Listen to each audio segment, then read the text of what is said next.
patriotism, democracy, freedom, donations. Yes, all of these things can be found in no more than Helldivers 2. A game created for the simplicity of spreading democracy across the galaxy, something so simplistic, yet it has touched our lives outside the world and inside its own.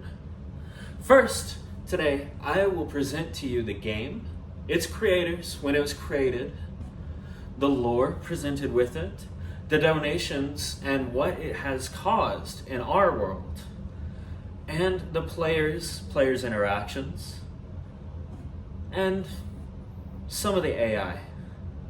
Firstly, allow me to present Arrowhead Game Studios.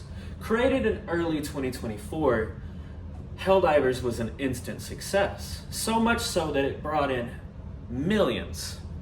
Yes, it was instantly popular. Everyone swarmed into these game servers and it just overwhelmed them. So what do they do with this money? This is where it ties in to our world. Helldivers created something called Major Order.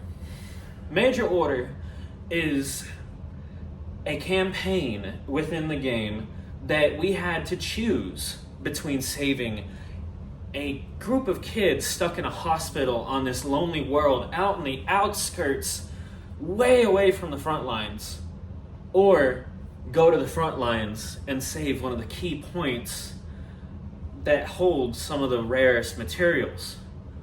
So what did a lot, and I mean a lot, of people do? They saved the kids.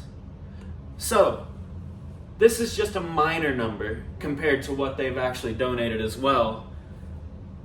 Upon saving the kids, $4,300 were donated to save the children. A GoFundMe and several other organizations group around this particular organization. So, yes, $4,300, that's a small number, but many other donations were presented by Arrowhead. On top of that, Arrowhead has also produced jobs and even scholarships to gaming industries for people who play, who develop mods and proceed forward with the game. That's right. Now, as I continue forward, I will describe some of the key points within the game. Some of these that got people noticed, these heroes, all of that. So one of the main key points that you will hear about most is Malevolent Creek. Malevolent Creek was really not even a key point. It was just one of the most known battles in the entire game. It was the first major battle that created a breakthrough to spreading freedom across the entire galaxy. Next one, the new recruiter stage. They always come forward, there's always new recruits inside this little portion of the hangars up in the ships.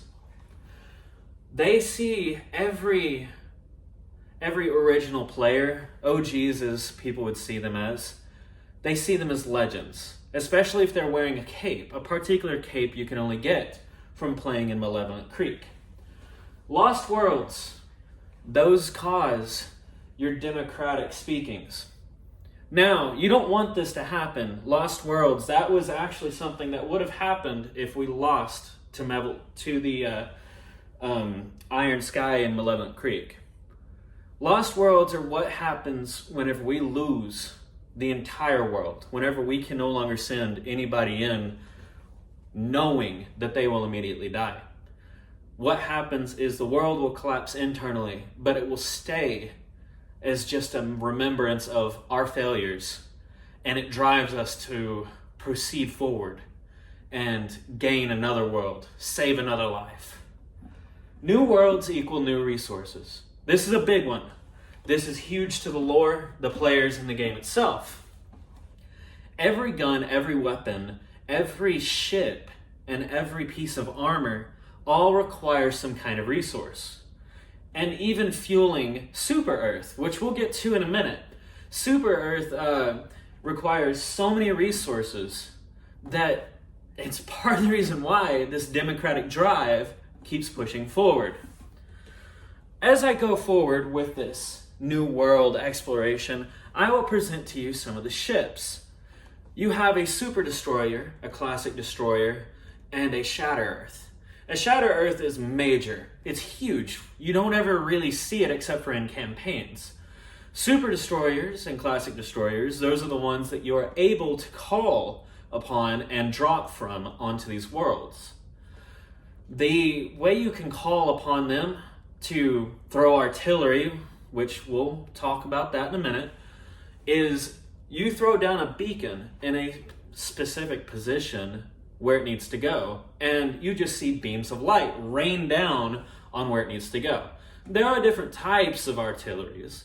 There's a nuclear class, a suborbital class, and even just a simple orbital. I mean, it's not that hard the more you look into it, but it is there.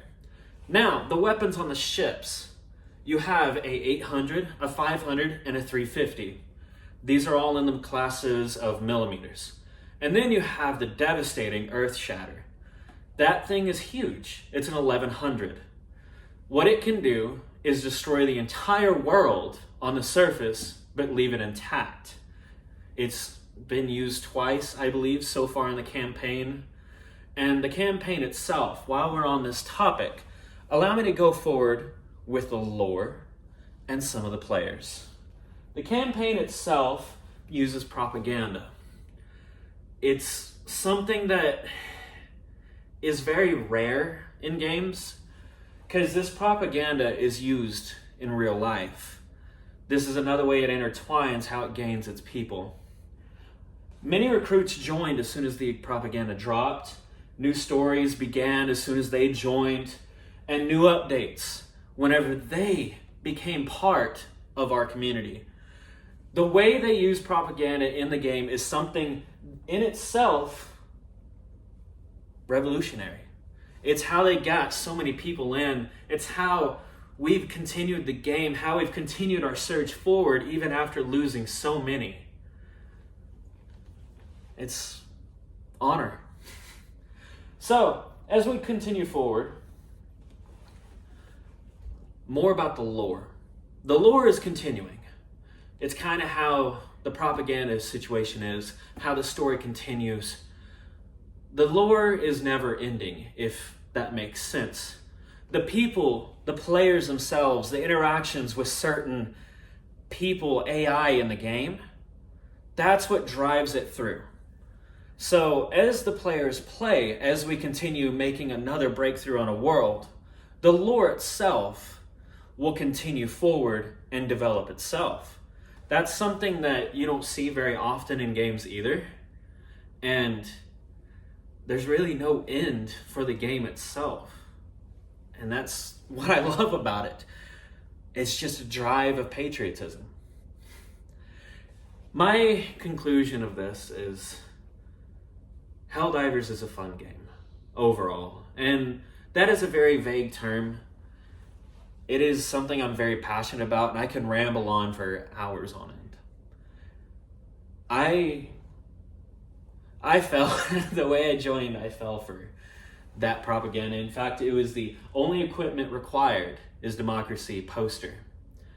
I have been on Malevolent Creek, I have the cape, I have it all, and I will tell you, it is a game I wish everyone could experience. Whether you're a gamer or not, it's something I wish you could experience for the first time.